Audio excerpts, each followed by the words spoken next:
Recently, I decided it would be a great idea to play through Cult of the Lamb on the hardest difficulty. On Penitence mode. With Permadeath. A choice that I would soon come to regret. Previously on the channel, I showed you the starvation-filled, terrifyingly frail fun of the early game, ending off on my third attempt as I finally opened the door to the second region, Anura, sending my run into the coveted mid-game. If you haven't watched my last video on the early game, I'd suggest watching it first if you want some context. Or, if you want to just throw caution to the wind, you could always continue watching this one. I won't judge. Anyways, with all that out of the way, let's get right into it. Wow! The mid-game began with a fast. That's right, food is still a problem. To give a bit of a spoiler, it never really stops being a problem. Turns out when you increase hunger gain by 50%, it's a bit impossible to outpace. That being said, in the sermon following the ritual, I unlocked my first new weapon type of the mid-game, necromantic weapons. These weapons have a chance to summon a ghost when slaying an enemy. These ghosts will then seek out nearby enemies and fly at them, dealing damage and staggering on hit. I'll be honest, they're pretty bad. The damage is low, the spawns are inconsistent, and the stagger is negligible at best. C tier. As I left the temple, I realized we had a bit of a crisis going on. A ritual fast could satiate my followers, but this boy needs to eat. Even worse, I had literally no food. Ignoring these, they don't really give hunger. To be honest, I only really had one solution in mind. Pillaging. You see, back when I was crusading through the deep woods, there was a multitude of times I found food in enemy lands, meaning if I got lucky, I could steal some food from Anura. I'd even kill 2 birds with 1 stone, since I could go ahead and knock off that first mini-boss while I was there. It was a flawless plan. I walked through the door to Anura, grabbed my necromantic dagger, and set to work tearing through the frogs that were there. How in the hell do you train a frog to fight? Ow, ow, shit, ow! These frogs got hands! They ate through the extra heart I found in half my health in no time.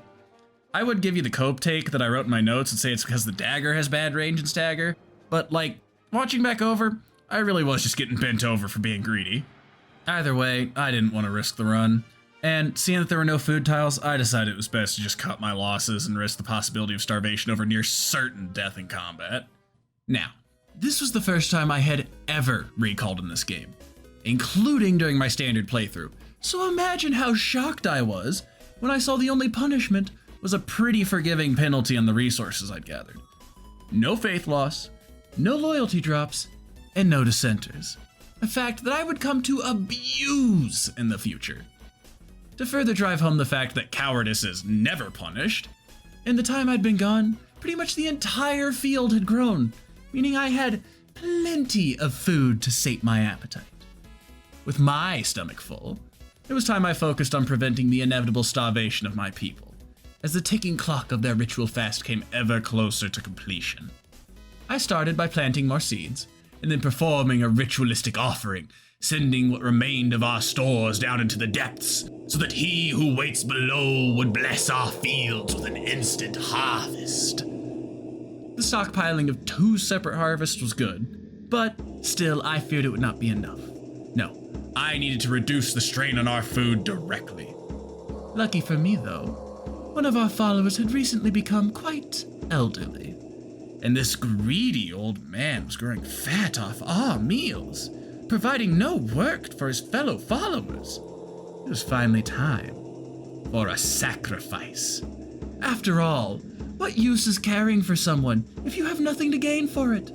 Especially since I stood to gain a lot from sacrificing them. I mean, I was basically just trading his life for a level, and who could blame me? I mean, I've traded more for less. What was I talking about again? Oh, yeah, hunger. For now, I'd curbed my starvation problem, so it was finally time to actually start pushing into Anura. This time, I got a little better luck with my weapon, and managed to find some claws. Made clearing the first floor a bit of a breeze. Turns out, when you have enough stagger to actually cancel enemy attacks, it's a lot easier to kill them. And even better, found a food tile, even further leaving my hunger problems in the past. Nothing else of importance really happened, until I found this convenient set of vampiric claws outside of the boss room. It was time for my first boss fight of the new region. This was it, The fight to show me the tutorial's over. The gloves are finally off. The time for fun and games is finally over. It's just another frog. Oh shit, he's got a gun! Yeah, I don't know what I was expecting walking into this arena, but a shotgun frog was not it. That being said, if you take the fight slow, it's pretty easy. He doesn't jump around all too fast, and his blasts are pretty slow, and his ads are, well, they're just frogs. That being said, he does cover the screen enough to punish you for playing too loose, a fact that almost came back to bite me after I saw I hadn't taken any hits and started to play aggressively. But, despite the little hiccup at the end, I was able to convert the boss with relative ease. With the first mini-boss slain, it was time to return home, and finally, with the devotion I'd gained while gone, I was able to enter the age of refineries. Refineries are needed to make refined resources. Duh. Now, these resources are needed to build pretty much every building in this tier and higher, so I started out by building 3 refineries, which in my notes I said was overkill, but knowing just how expensive some of the later buildings are in retrospect, let's just say I was prepping for the future. The next morning, one of my cultists came to me with a wacky new request. He's like, hey, you know that guy who's been a loyal member of the cult for like ever? Let's send him to jail as a prank. Trust me, it'll be so cool and funny. Now, my morals said not to, but this guy had gotten everyone in town in on it, and they were threatening to dock me 25 social credit, faith points, if I rejected the plan. With a heavy heart, I sentenced the innocent man to a day in the stockades. Feeling a bit guilty, not really wanting to stick around to see him suffer, I decided it was best if I just went back into Anura to take on the Second Crusade. And I immediately got my ass handed to me again. I nearly died. Twice. Even worse, when I returned from the crusade, I found that our funny little prankster had a new prank in mind.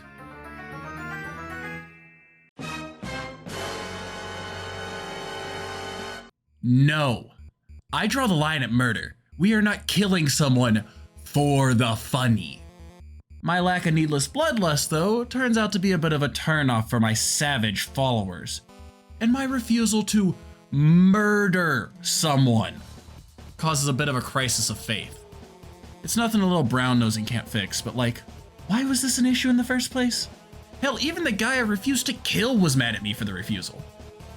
Whatever, it's not my fault he's crazy. Anyways, with that mini crisis averted, it was time to head back into Anura for another shot at the Second Crusade. Bad news is, I got one of the worst weapon combos in the game, the Vampiric Hammer. Good news is, Clawnet gave me a card to increase my attack speed by 50%, making the hammer feel not like shit to use. All that being said, I noticed something odd in Clawnet's tent. A pedestal with some cards on it, and a prompt to spend 50 gold. That's right, Clawnet's selling cards now.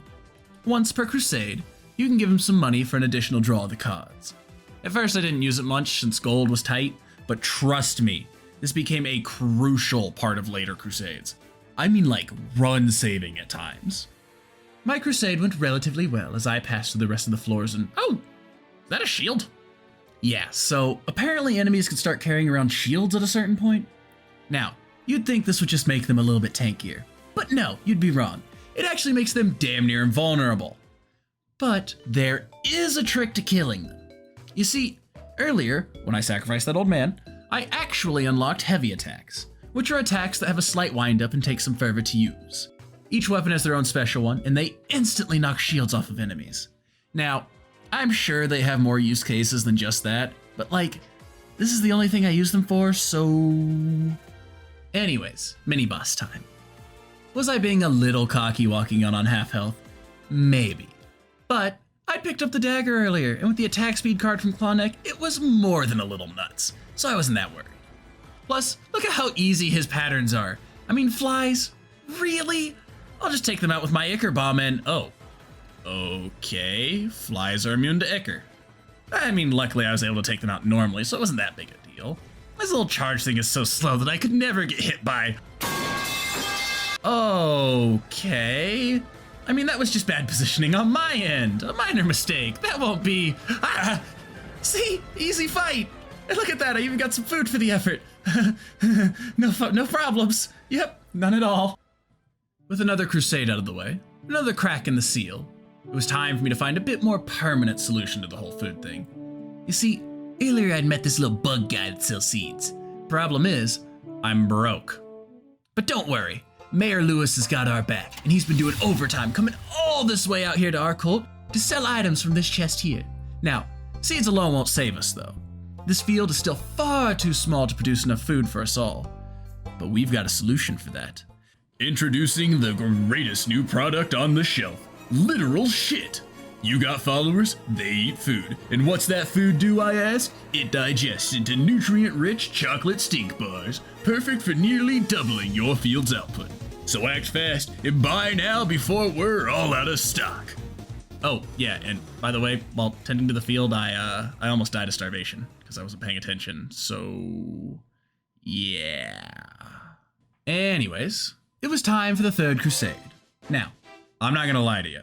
I lost it pretty early on, and I don't have a great way to transition into this. So, I'm just gonna say it.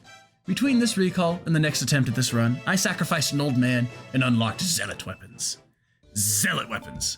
They allow you to turn the fervor you gain on crusades into devotion for back home. Does this have any combat benefits? No!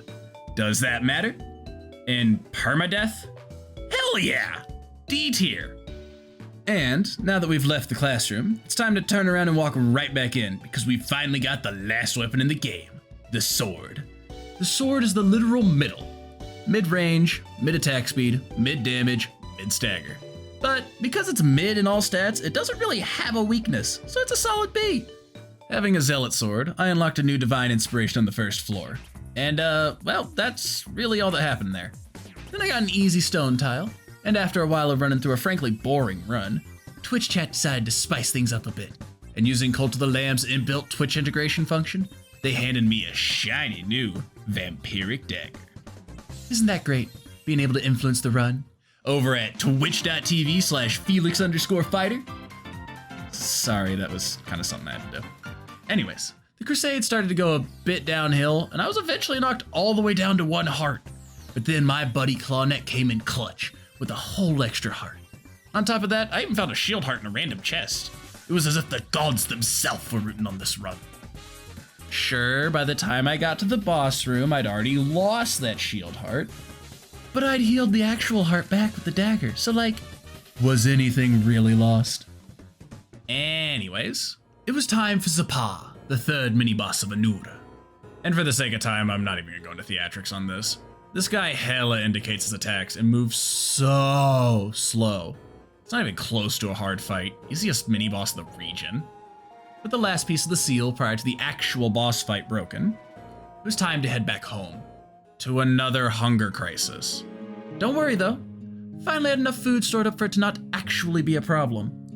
And with food no longer being a constant problem, I actually had time to focus on other stuff for once, like building toilets, a commodity that I bet most of you didn't even realize the cult was missing.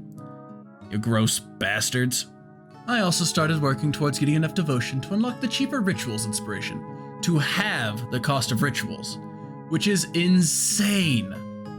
Problem is, that's really just a waiting game, meaning I had no reason to put off the final crusade in Anura. I took a deep breath and walked through the door to see another fucking vampiric hammer. What is this game's problem? I got knocked to half health in the first room, and you'd think that that would mean I'd recall and try for a different weapon. But no, I just had to go on. I mean, sure, I got a pretty lucky heal shortly after from the hammer. And sure, I found one of the best relics in the game. And sure, I didn't lose any health in the follower wave defense. But like, still, I mean, I was doing it all with the hammer. After all, a million good things in a run can all be undone by one bad thing. Like a room full of enemies that swing faster than your base attack speed on the hammer. Or rolling into a corner that you can't roll out of. And dying on your permadeath save 4.5 hours in. Yeah. Oh, an attempt 4 ended while looking for followers after killing Leshy, by the way. Then attempt 5 started out good with my first ever no-hit full crusade, but died to the first frog because, I don't know, reasons. Finally, on attempt 6, after killing Leshy, beating the first witness, unlocking cult level 3, expanding the cult to a whole 13 people with 2 fully automated farms to feed them, I was finally back where I was before. I walked through the door and god damn it! Don't worry though, I actually made it to the boss this time. And on top of that, 2 rooms before the door, I found a set of necromantic gauntlets, and I had full HP plus 1.5 shield hearts. Hell, I was almost as tanky as I would have been at the start of a crusade on normal mode, and I had a good weapon to boot. I was finally ready to take on Hecate. Now, Hecate's one ugly ass frog. Her arena's unique though, because instead of summoning ants herself that can be killed to thin out, her arena constantly summons frogs to set at a max of 6 frogs. Additionally, she jumps around the arena, fires out bombs, and summons hordes of flies herself. As you can see, the fight started out pretty well, but then this happened. Let me show you that again, real slow. Now, let me explain what happened here. You see, whenever you're hit in this game, as with many other games, you get a few frames of invulnerability. I did not know this at the time, but apparently, in very hard mode, your number of iframes is cut in half, meaning that you run out of iframes before you're done being staggered from being hit. Meaning that if you're hit by, I don't know, a horde of flies, you'll eat multiple hits before you're even allowed to roll out. Let's just say this caused me to panic a bit, and I'm not the most rational when I'm panicking. So, shortly after I rolled into more flies. Let's just say I didn't take it well. Am I not able to get hit, like shields from the gift from below thing during this fight? What the fuck? What the fuck was that?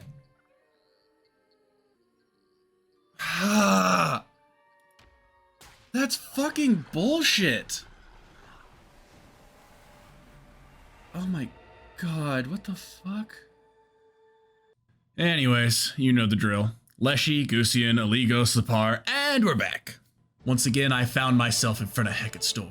Only this time, I had diseased hearts instead of shield hearts, vampiric gauntlets instead of necromantic ones, and a trinket that made me small, making my hitbox smaller, and I think my attack speed higher. I came at this fight with a vengeance. This was, in fact, the same stream that Hecate had killed me in just 3 hours earlier, and I was angry. I played careful and made sure not to let those damn flies near me.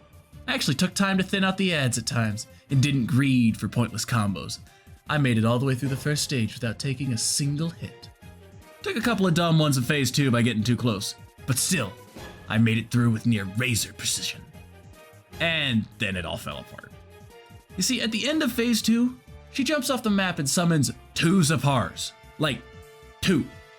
What the hell? Caught me off guard and I got my face bashed in. I mean, these guys got me real low. But then I thought about something.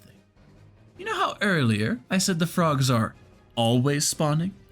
Well, I just so happen to have some vampiric gauntlets, and this arena is much bigger than Zapar's was. So, since I'd already killed the first one, I could just kite to the opposite side of the arena as the second Zapar moved around, and beat up frogs until I was healed.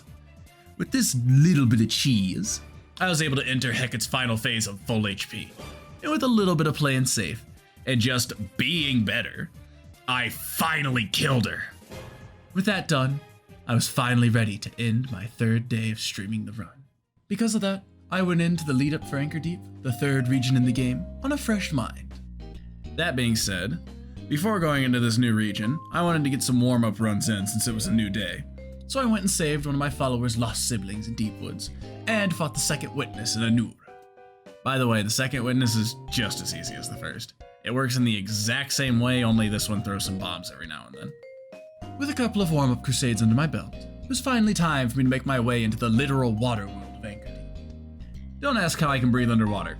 Let's just say it's one of my many powers. I'm going to admit though, I was a little worried about this part, since this was the first area to give me troubles in my normal playthrough. But it seems that luck was on my side, as for the first time ever, I found a room that literally just had tarot cards on the ground. Now, one of the reasons this area has caused me troubles in the past is because it's the first region to really use parryable projectiles. You see, a small number of enemies fire projectiles that can be parried back, damaging and stunning the attacker. This has been a pretty niche case not worth mentioning before Anchor Deep, but here, there's an enemy that relies on this mechanic. You see, this guy right here, he has impenetrable armor. Kicker is, he also fires a projectile that can penetrate his impenetrable armor. In order to kill him, you must engage in a deadly game of badminton until he misses, and then, after he's been knocked down, being a good sport, you beat his ass. That being said, getting this mechanic down did consume some HP on my end, so I had to recall. I did turn around immediately and go back in though, so it wasn't really that big a deal. On top of that, I got a merciless dagger. Now, you may be thinking, wait a minute, you haven't talked about unlocking merciless weapons. And to that I say, it happened during the warm-up stuff and I didn't really know how to work it in. Merciless weapons! These bad boys are guaranteed to crit every so many seconds. And guess what? Auto crits are pretty damn strong. Because of that, these will find their home just in front of Bane weapons in A tier. Shortly after entering the first zone, I ran into Clawneck, who gave me a whole diseased heart. And, being the brave young eldritch being that I am, I bought an extra card to be safe. The first floor went by pretty easily this time, and I only really ended up taking one hit for my troubles. Not wanting to risk anything, I took the short path and made a quick stop by Kamek on my way to the boss room. Now, I don't really have a great way to say this, but this first mini-boss was the first thing to kill me in my normal playthrough. In fact, it killed me more than once, so I was more than a little worried going in. This is gonna sound really dumb, by the way, but that guy is a pinball, and this arena is his machine. When he's preparing to attack, an arrow will show on the ground where he's going to launch. The longer he holds his attack, the faster he'll fly out. All I could remember going into this fight was how bullshit I thought this attack was, and how impossible it was to dodge. As you can see though, that was just the copium take of my brain lagging past self. Turns out, if you force yourself to go as no hit as possible in a game that requires a degree of reaction speed, you'll get better at reacting quickly. That is to say, I made this man my bitch. Oh, and the new food for the region's cauliflowers, so yay. When I returned home, I realized I had enough devotion to unlock probably the biggest quality of life part of this whole tech tree. Farming Station Level 2. You see, my current farming station allowed my followers to plant crops with the seeds from the bins and water them, but when it came to harvesting, that was on me. Which, like, gross. Why am I indoctrinating people and not putting them in the fields? Anyways, making level 2 farming stations fixes this problem, as with the addition of this little chest, my followers could do even more of the hard work for me. Along with the farms, after a few sermons and, honorable discharges, I started to fly through my crusade tree, unlocking both Might of Devotion 4 and 5. I was starting to run into a problem though.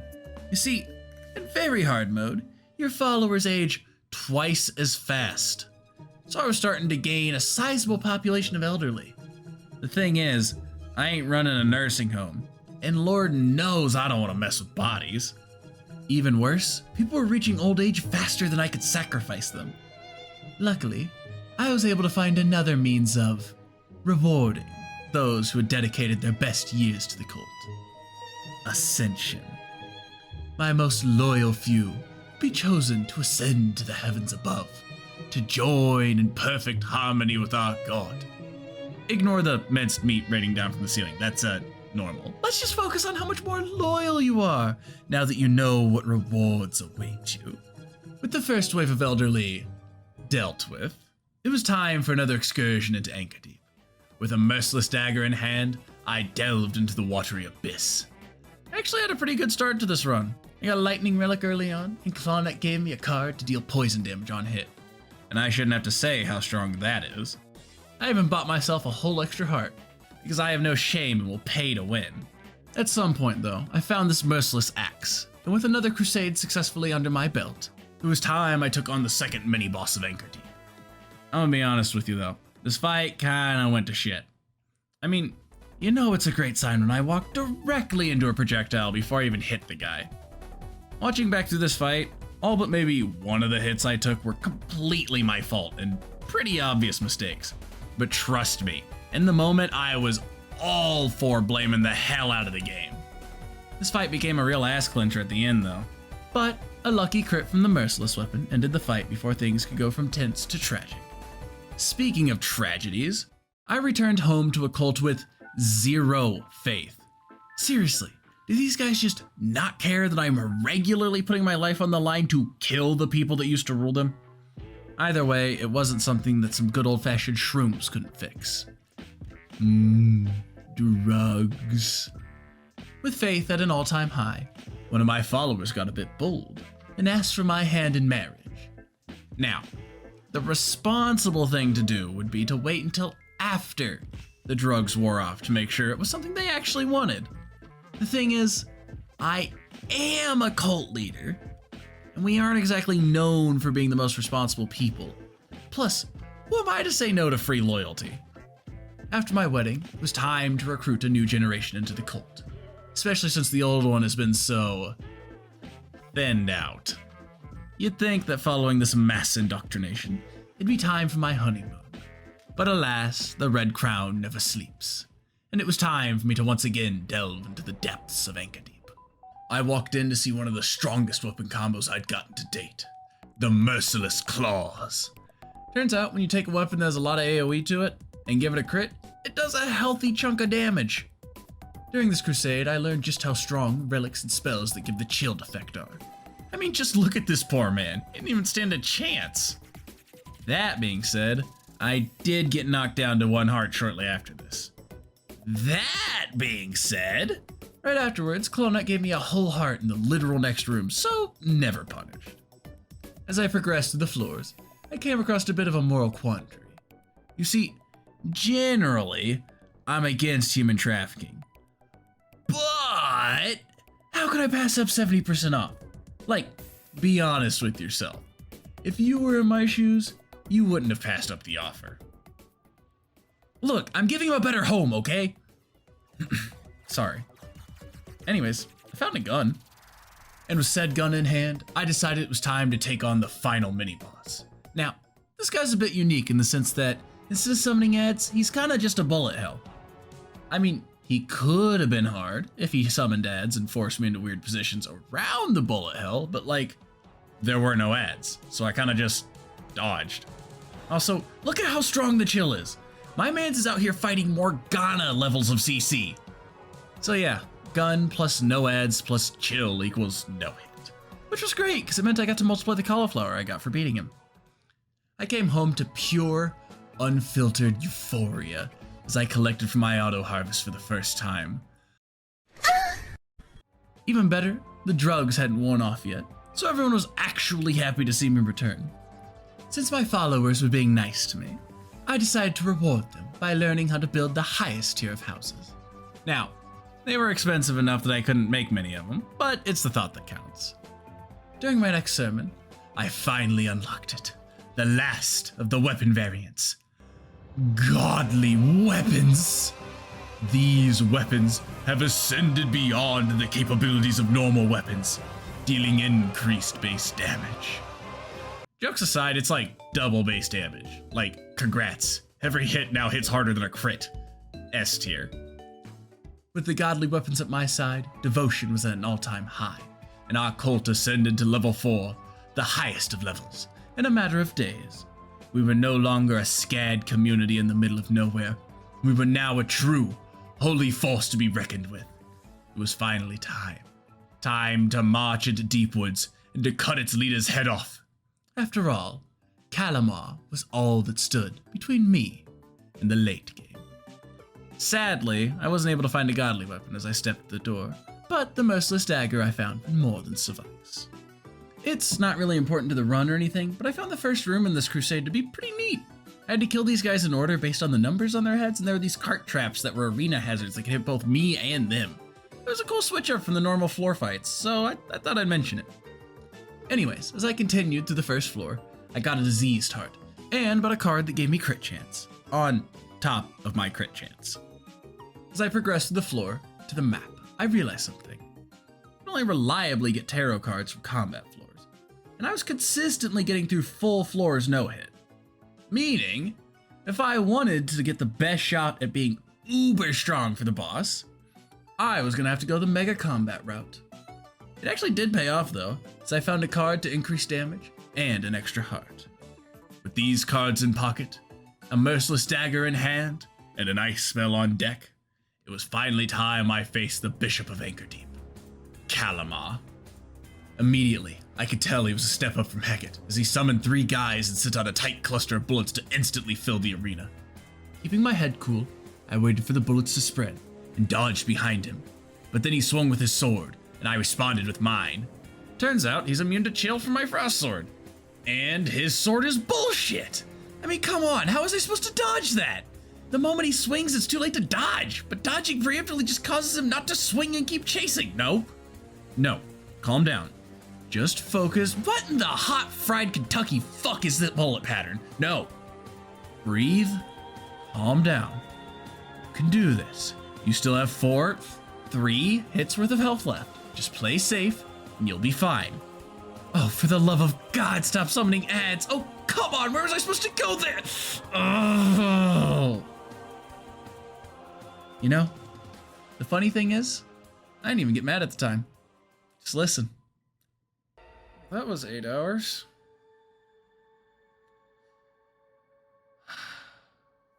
Fuck. I'd unlocked all weapon. Ah. Pure, unfiltered depression. Also, attempt 8 was similarly tragic. 7 hours in, I was ready to fight Calamity again, and I was forced to face an ugly truth.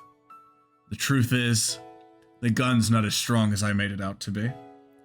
Unless you're in melee with it, its damage output is just far too low. And in a boss fight like this, low damage means a long fight, and a long fight means more room for mistakes. It's with a heavy heart that I must dethrone the gun from its triple S tier rank and drop it all the way down to an A. But with attempt 9 came redemption.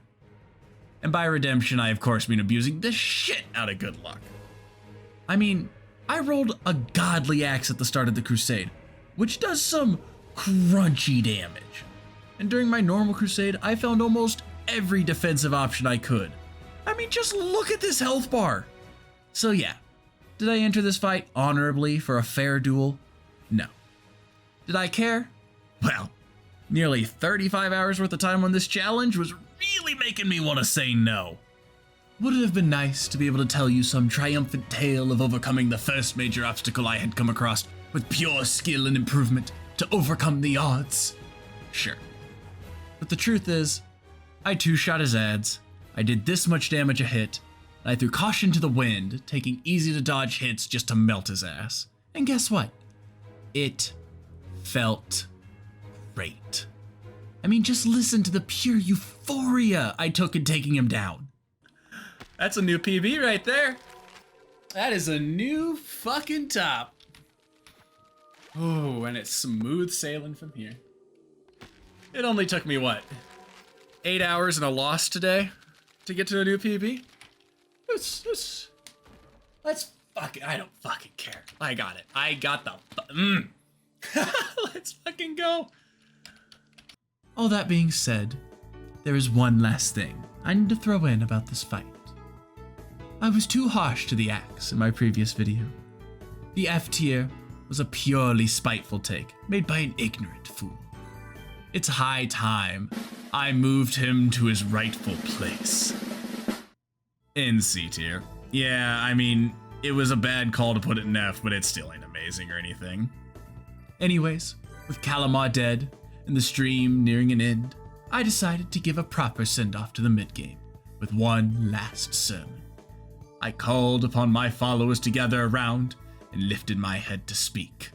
Wait, what's this? What's happening?